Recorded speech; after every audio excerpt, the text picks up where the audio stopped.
Margaret Wilson hadn't planned on being seen that day.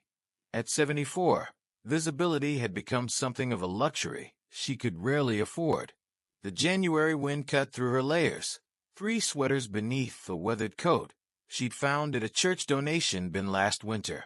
She clutched her small cart of belongings tighter as she made her way down Constitution Avenue, her arthritic fingers aching in the cold.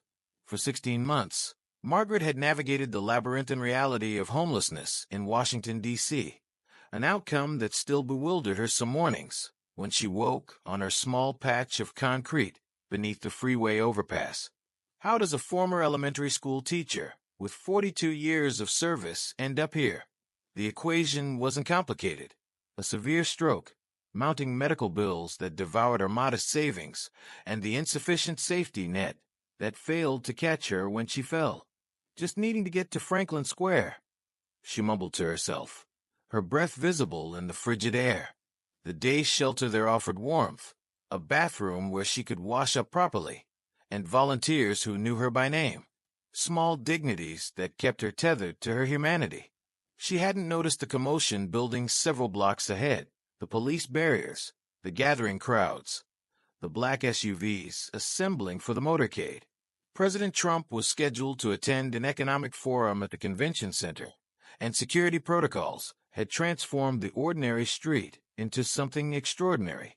Margaret looked up from her careful navigation of the icy sidewalk only when she heard the sharp whistle of a police officer. "Ma'am, you need to clear the area immediately." The officer's voice carried an edge of urgency that startled her.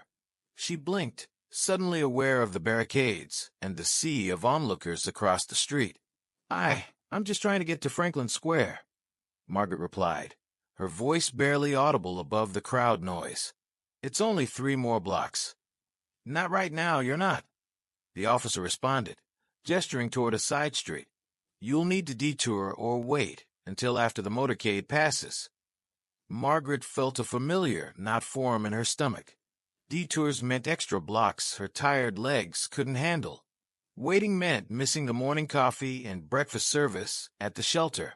She stood immobile, her cart containing everything she owned. Photo albums of grandchildren she hadn't seen in years, medication she rationed carefully, a few books that reminded her she was once someone who taught literature to children. "Please," she began, but her words were drowned out by the approaching motorcade. Police motorcycles, followed by black SUVs with tinted windows, flags fluttering on their hoods. What happened next would be captured by dozens of smartphone cameras, live news feeds, and later replayed millions of times across social media platforms worldwide. The presidential motorcade slowed unexpectedly, not the gradual deceleration that precedes a scheduled stop, but the sudden hesitation that indicates something unplanned. Secret Service agents visibly tensed, their hands moving instinctively to their earpieces. Inside the armored limousine, President Donald Trump had noticed something, or rather, someone, that caught his attention. Through the bulletproof glass, he had spotted Margaret, standing uncertain and alone with her small cart of possessions, while everyone else in the vicinity had been cleared away or stood behind barriers.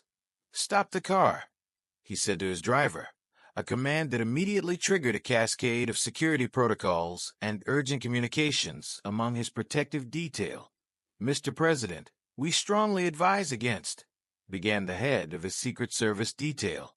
"Just for a minute," Trump insisted, already reaching for the door handle.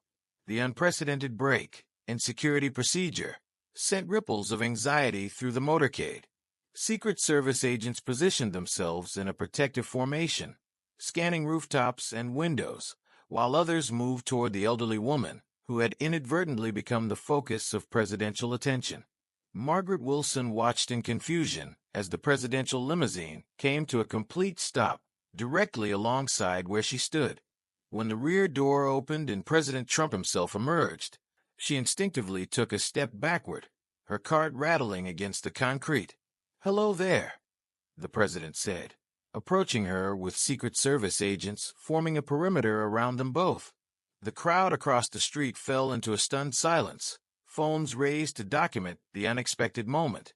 Margaret stood frozen, her weathered face revealing a complex mixture of emotion, apprehension, confusion, and the wariness that becomes second nature to those who live on society's margins. This was a man she had seen countless times on television, whose policies and rhetoric had been distant abstractions in a world where her immediate concerns were shelter, food, and maintaining her dignity in a society that often looked through her rather than at her. "Sir, I'm sorry if I'm in the way," she began, her voice quavering. "I was just trying to get to the day shelter." Trump studied her face for a moment. Whatever calculation or impulse had prompted him to stop remained unreadable behind his expression. "What's your name?" he asked. "Margaret Wilson," she replied, straightening slightly, an instinctive reassertion of her identity. "I taught elementary school for 42 years before all this." Something in her words seemed to register with the president. Perhaps it was the unexpected connection to education, or the dignified way she held herself, despite her circumstances. Whatever it was, the interaction was shifting from a momentary curiosity into something neither the onlookers nor the participants could have anticipated. "How long have you been out here, Margaret?" Trump asked, gesturing vaguely to indicate her current situation. 16 months, sir," she answered, her voice growing steadier as she spoke, "since the medical bills took everything." Around them, the protective bubble of Secret Service agents maintained their vigilance, but the remarkable scene continued to unfold. A homeless elderly woman and the President of the United States, engaged in conversation on a Washington sidewalk, the scheduled economic forum temporarily forgotten. What happened in the next few minutes would be interpreted and reinterpreted through countless ideological lenses. It would be claimed and disavowed, celebrated and criticized, viewed as genuine humanity or calculated performance. But what was undeniable was that something unexpected was occurring, a momentary collapse of the barriers that typically separate power from vulnerability, privilege from precarity. And as Margaret Wilson began to share her story with the President of the United States, her decades of teaching, her medical crisis, the cascade of events that led to her homelessness, neither she nor the watching world could anticipate how this chance encounter would ripple outward, challenging assumptions, revealing systemic failures, and ultimately, testing whether a single human connection could translate into meaningful change. The connection. The temperature had dropped another few degrees, but Margaret Wilson no longer felt the cold. The surreal nature of the moment, standing face to face with the president while surrounded by Secret Service agents, had created a strange bubble around her consciousness. For the first time in months, someone with power was actually listening to her story. "I taught third grade at Lincoln Elementary for most of my career," Margaret continued, her educator's voice returning naturally. "Those children were everything to me. We studied poetry, science, the Constitution. I wanted them to believe they could be anything." Trump nodded, his expression uncharacteristically contemplative. News cameras continued to roll from behind the barricades, capturing this unprecedented breakdown of protocol. "Then the stroke happened," Margaret said, her left hand unconsciously moving to her right side, where the paralysis had first manifested. "I had insurance through the school district, but there were gaps. The rehabilitation wasn't fully covered. The medication costs were extraordinary." She paused, swallowing hard. When you're living month to month on a teacher's pension, there's no margin for catastrophe. The president's chief of staff had edged closer, clearly concerned about the scheduled disruption. The economic forum was waiting. Donors were waiting. The carefully orchestrated day was unraveling. He cleared his throat meaningfully, but Trump waved him off without turning around. "Where's your family?" Trump asked, his question direct, but not unkind. Margaret's eyes briefly dropped to her cart, where beneath layers of necessities lay a small photo album containing images of a life before. "My daughter lives in Oregon with her family. She wanted me to move in after the stroke, but I couldn't uproot my whole life. I've been in D.C. for 50 years. Her voice wavered slightly. "We don't speak much anymore. Pride is a terrible thing sometimes." She looked back up at him. "I never told her how bad things had gotten. By the time I lost the apartment, it seemed too late to ask for help." Around them, The protective circle had begun to shift uncomfortably. This wasn't a scheduled stop. It certainly wasn't in the security playbook. Secret Service Director Raymond Mills spoke urgently into his wrist microphone, coordinating the unexpected situation. What happened next would later be scrutinized by political analysts, housing advocates, and ordinary citizens alike. Trump turned to his chief of staff, Robert Kessler, and spoke in a voice just loud enough for Margaret to hear. "Get her details. All of them. I want to know everything about her situation by this evening." He then reached into his suit jacket and pulled out his personal wallet, a gesture so unexpected that even his closest security detail exchanged glances. From it, he extracted a card and handed it to Margaret. "This will get you into the Trump International Hotel tonight. Ask for Philip Barnett, the general manager. Tell him I sent you personally. There's a room waiting for you." Margaret stared at the card in her hand, embossed with the gold Trump logo, a surreal token in her calloused palm. "I can't accept," she began, the deeply ingrained pride of someone who had supported herself for decades rising to the surface. "You taught American children for 42 years. Trump interrupted. "Consider it a small recognition of service." Then, in a lower voice that only Margaret could hear, he added, "Nobody should be living like this, especially not someone who gave their life to education." A young aide was dispatched from the motorcade, instructed to take down Margaret's information. As she fumbled to find her ID in the organized chaos of her cart, fragments of her story emerged in greater detail. Her monthly Social Security check of $1,342, the subsidized apartment she'd lost when her medical bills forced her to choose between housing and health care, the waiting lists for senior housing that stretched 2 to 3 years, the complexity of navigating social services with post-stroke cognitive challenges. Darrell Henderson, a veteran Secret Service agent with 22 years on presidential detail, would later tell reporters he'd never seen anything like it. Presidents have scheduled interactions with citizens all the time, but this was different. It was unscripted. It was real. Meanwhile, across the street, Tamika Johnson, a 28-year-old social worker who happened to be passing by, had captured the entire interaction on her phone. "I started recording because I couldn't believe the motorcade had stopped," she would later explain to CNN.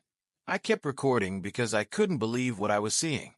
A homeless woman was being treated like a human being with a story worth hearing." As the impromptu meeting stretched past 10 minutes, the significance of what was unfolding began to dawn on the onlookers. This wasn't merely a president stopping for a photo opportunity. The motorcade remained stationary. The economic forum remained waiting. The ordinary protocols of power had been temporarily suspended. Trump turned to one of his aides. "Jessica, call the VA secretary. I want to know if Ms. Wilson qualifies for any veterans' benefits through her late husband." The aide nodded, already dialing. "My Henry served in Vietnam," Margaret said, a flash of surprise crossing her features that the president had retained this detail from their conversation. "2nd Infantry Division. He passed 12 years ago." "The VA has programs for surviving spouses," Trump replied. "You should have been told about those options." For Margaret Wilson, the encounter was beginning to feel like stepping through a looking glass. After 16 months of invisibility, of systems failing her at every turn, of being stepped around and looked through by those with homes and security, she was suddenly at the center of attention. The whiplash was disorienting. "Mr. President," her voice strengthened with a teacher's practiced authority, "I appreciate what you're doing for me today. Truly. But I'm not the only one. There are thousands like me. Good people who worked hard all their lives and still ended up with nowhere to go." Trump's expression shifted, his media-trained facade momentarily giving way to something more genuine, perhaps recognition of the larger implications beyond this single encounter. "I know," he said simply. What Margaret said next would be quoted in headlines nationwide. Then do something that lasts longer than tonight. The president's security detail exchanged glances again. This wasn't the typical deference they were accustomed to witnessing. This was a 74-year-old homeless woman speaking truth, directly to arguably the most powerful person in the world. Trump studied her face for a long moment. Whatever political calculations might have been running through his mind remained unspoken. Instead, he turned to Robert Kessler again. Schedule a meeting at the White House. Tomorrow. I want HUD, VA, Health and Human Services, and Treasury there. And find advocacy groups who understand this issue. He paused. And I want her there too. He gestured toward Margaret. By now, the presidential schedule was thoroughly derailed. The economic forum would need to be pushed back. Donors would be kept waiting. But something unusual was happening in this moment. The institutional machinery of the presidency, typically rigid in its protocols, was bending to accommodate a human encounter. Ms. Wilson, Trump said, extending his hand, would you be willing to come to the White House tomorrow to talk about what happened to you and what might help others in your situation? Margaret looked down at her worn clothes, her card of belongings. Like this? She asked, a lifetime of dignity momentarily reasserting itself through the fog of survival. However you're comfortable, he responded, but we'll send someone to help you get ready, if you'd like. As their conversation concluded and Trump prepared to return to his vehicle, Margaret found her voice once more. Mr. President, she called after him, whatever happens after today, thank you for stopping, for seeing me. Trump paused at the open door of his limousine.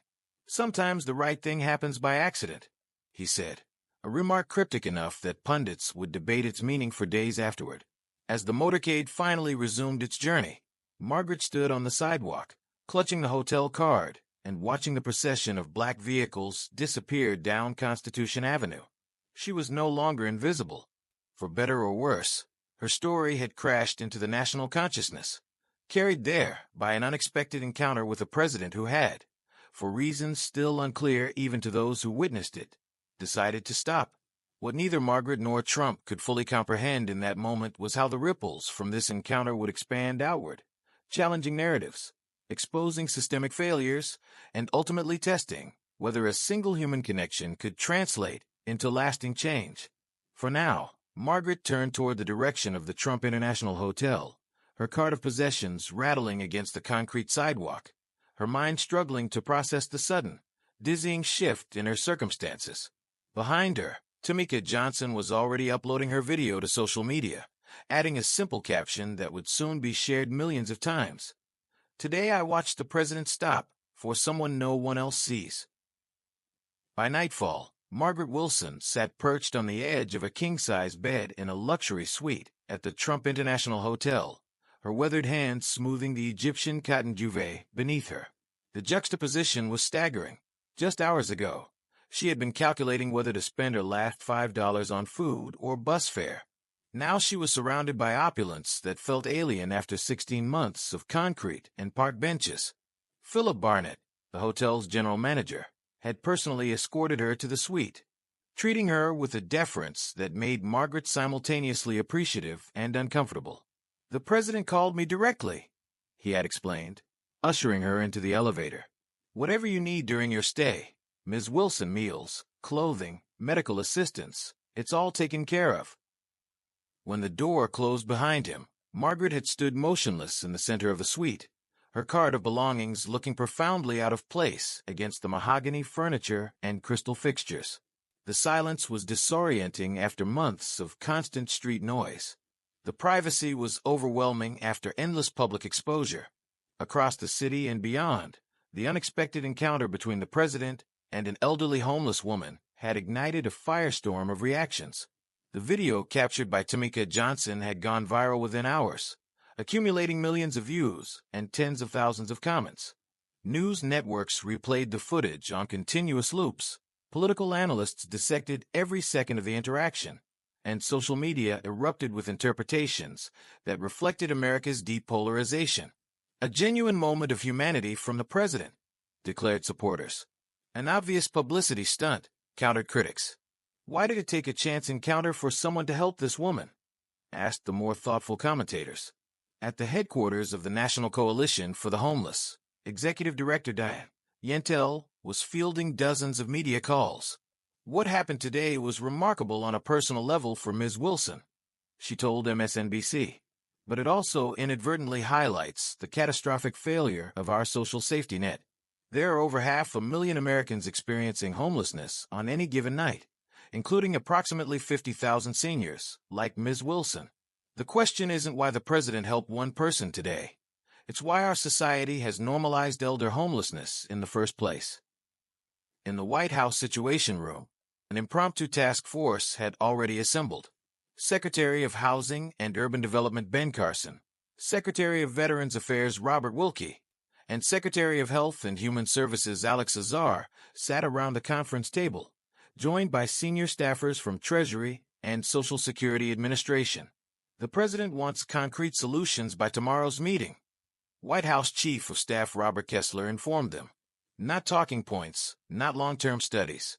Actionable steps that address both Ms. Wilson's specific situation and the broader issue of senior homelessness. Secretary Carson leaned forward. We've been working on housing voucher reforms that could help, but implementation timeline is 18 months at minimum. That's not going to cut it, Kessler replied. The president wants something immediate and something systemic. Both. Meanwhile, in Portland, Oregon, Karen Delaney sat stunned in front of her television, watching replays of her mother's encounter with the president.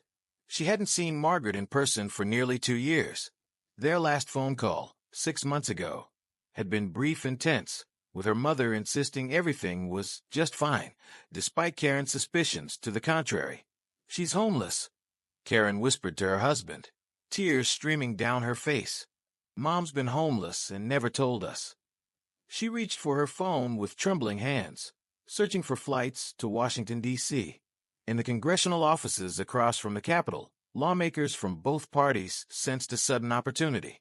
Senior homelessness was not a partisan issue in itself, though approaches to solving it certainly were. Staff members began drafting statements, while more ambitious representatives saw a chance to attach long-stalled legislation to this moment of national attention. Representative James Clyburn of South Carolina had been advocating for expanded elder care resources for years. Maybe now people will listen, he told his chief of staff as they prepared to reintroduce the Senior Housing Security Act with modifications that might attract bipartisan support in the current climate. At George Washington University Hospital, Dr. Eleanor Ramirez, Director of Social Work, was reviewing Margaret Wilson's medical records, which had been expedited through channels that normally took weeks to navigate. Classic case of medical bankruptcy, she noted to her team. Primary stroke, followed by secondary complications. Insurance covered the acute care, but not the rehabilitation. Out-of-pocket expenses exceeded $127,000 over 14 months. Her colleague, Dr. Hassan Patel, nodded grimly. And this is with Medicare. Imagine those without any coverage. We're seeing more seniors like her every month, Dr. Ramirez added, living longer but with insufficient resources. The math simply doesn't work for many of them. The morning light filtered through the hotel curtains as Margaret Wilson carefully fastened the last button on her borrowed navy blazer. The woman who stared back at her from the mirror was both familiar and strange, the dignified teacher she had once been, emerging from beneath the survival-hardened exterior she developed on the streets. Her silver hair, washed and styled by the hotel salon, framed a face that carried both the weariness of her journey and a rekindled spark of purpose. A gentle knock on the door announced the arrival of her daughter. When Margaret opened it, both women froze momentarily, the 16 months of separation and unspoken truths hanging between them. "Mom," Karen whispered, her voice breaking as she took in her mother's appearance. So much thinner, so much older than when they'd last seen each other. They embraced without words, their reconciliation both tender and complicated. The questions would come later. Why Margaret hadn't reached out, why Karen hadn't insisted on checking on her mother in person. For now, the simple fact of reunion was enough. "I can't believe you're going to the White House," Karen said as they sat together on the edge of the bed, hands still clasped. "I'm so proud of you." Margaret shook her head slightly. "I never wanted the spotlight, Karen, but if it's been given to me, I need to use it well." She paused, gathering her thoughts. "It's not just about me anymore. It's about everyone still out there." At 9:30 a.m., a government vehicle arrived to transport Margaret and Karen to the White House. The Secret Service agent who greeted them treated Margaret with a respect that still felt surreal after months of invisibility. "The President is looking forward to your input at today's meeting, Ms. Wilson," he said as they passed through security. Inside the executive office building, the meeting room was already filled with an unlikely assembly of power brokers and advocates. Cabinet secretaries sat alongside representatives from the National Coalition for the Homeless, the ARP, and various nonprofit organizations focused on senior care and affordable housing. Congressional staffers representing key committee members lined the walls, notebooks ready. When Margaret entered, the room fell momentarily silent. In theory, this gathering was about systemic issues affecting millions of Americans. In practice, it was her story that had catalyzed it, her face that had suddenly personalized an issue long relegated to policy papers and statistics. President Trump arrived minutes later, entering with less ceremony than Margaret had expected. He greeted her first, shaking her hand and introducing her to the assembled officials before taking his seat at the head of the table. "Ms. Wilson has agreed to share her experience with us," he began, gesturing toward Margaret. "And I've asked everyone here to come with solutions, not just analysis. This isn't about political points. It's about fixing something that shouldn't be happening in America."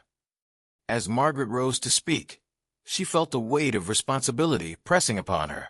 She was suddenly representing not just herself, but Clarence and Bernice and thousands of others whose stories would never receive this platform.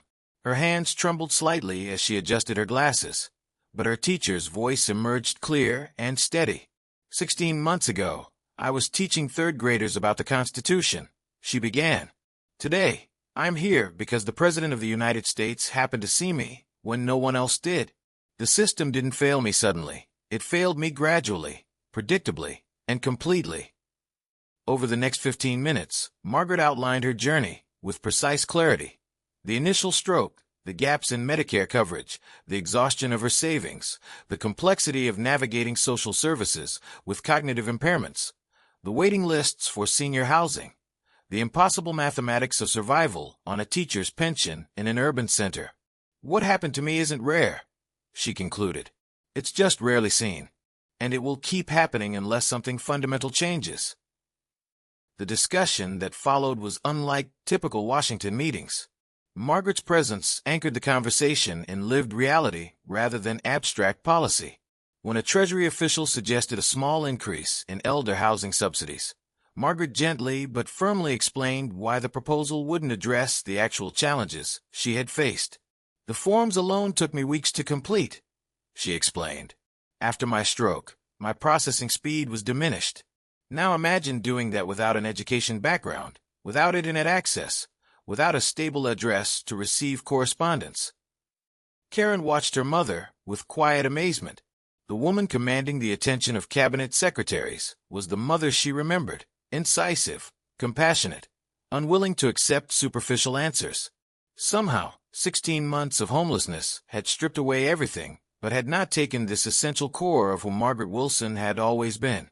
Halfway through the meeting, an aide entered and whispered something to President Trump. He nodded, then addressed the room. "I've just been informed that Congressman James Clyburn and Senator Susan Collins are introducing bipartisan legislation this afternoon addressing some of these exact issues. They're calling it the Elder Security and Dignity Act." He turned to Margaret. "They've asked if you would be willing to attend the announcement." Before Margaret could respond, the housing secretary interjected. "Sir, we should coordinate with their offices. There might be overlap with our executive actions." "Good," Trump replied. "Work with them. This isn't about who gets credit." He turned back to Margaret. "Will you go?" Margaret looked at her daughter, then at the assembled officials whose attention now represented both opportunity and obligation. "Yes," she said simply. "But I'd like to bring some others with me. People still living on the streets who deserve to be heard just as much as I was." The request created a momentary pause in the room. In Washington's carefully choreographed political theater, unvetted participants represented unpredictable variables. But Margaret held firm. "If this is really about systemic change," she said quietly, "then it can't just be about me." To everyone's surprise, Trump nodded. "Make it happen," he instructed his staff. "Ms. Wilson can bring 3 people of her choosing." By early afternoon, the story had evolved far beyond its original scope. What had begun as a viral moment, a president stopping his motorcade, had transformed into something more substantive. The Elder Security and Dignity Act proposed comprehensive reforms to senior housing, medical bankruptcy protections, and simplified access to existing benefits.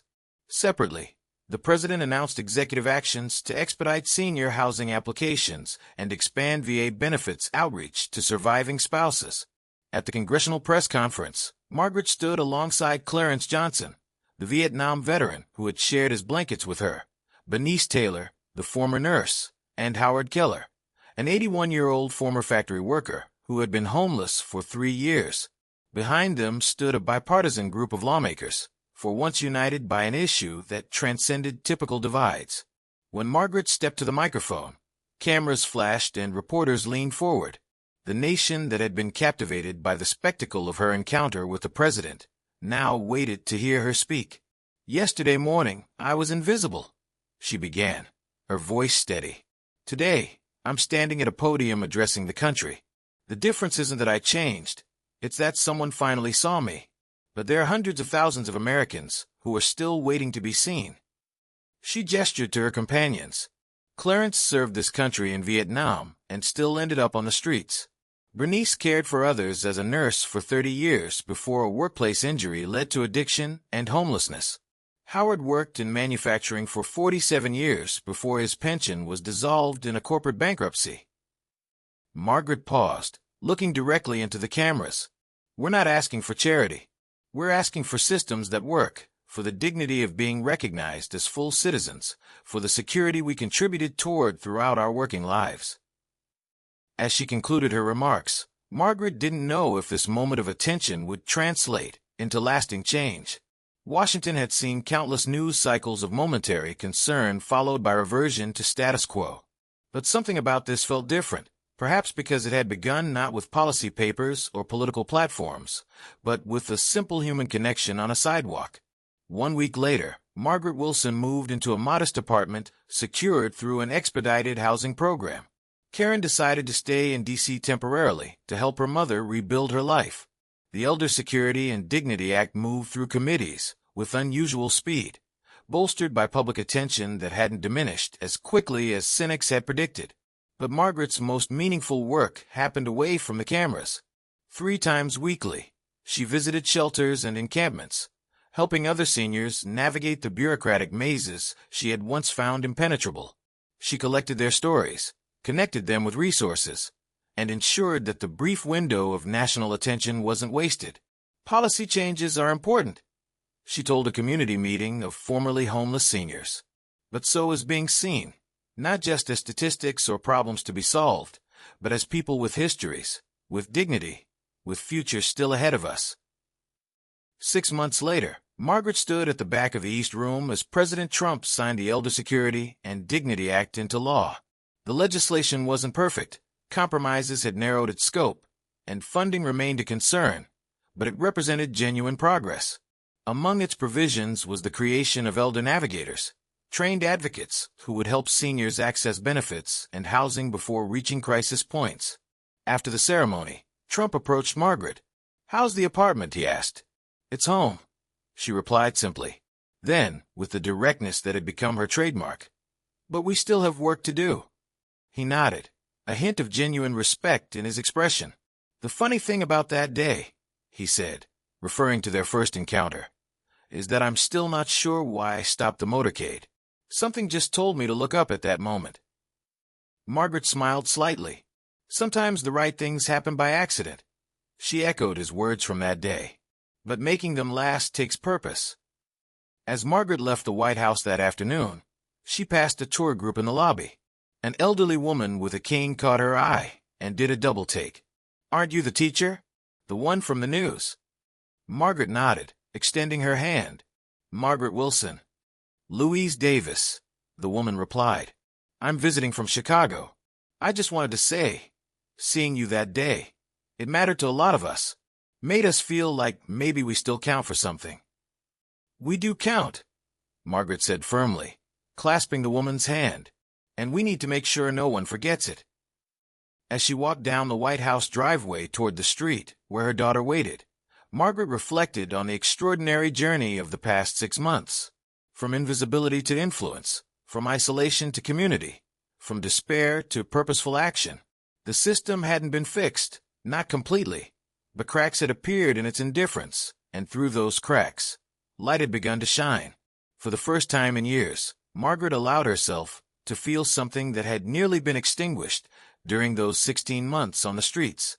Hope, not just for herself, but for Clarence and Bernice and Howard and Louise and countless others whose stories deserved to be part of the national conversation.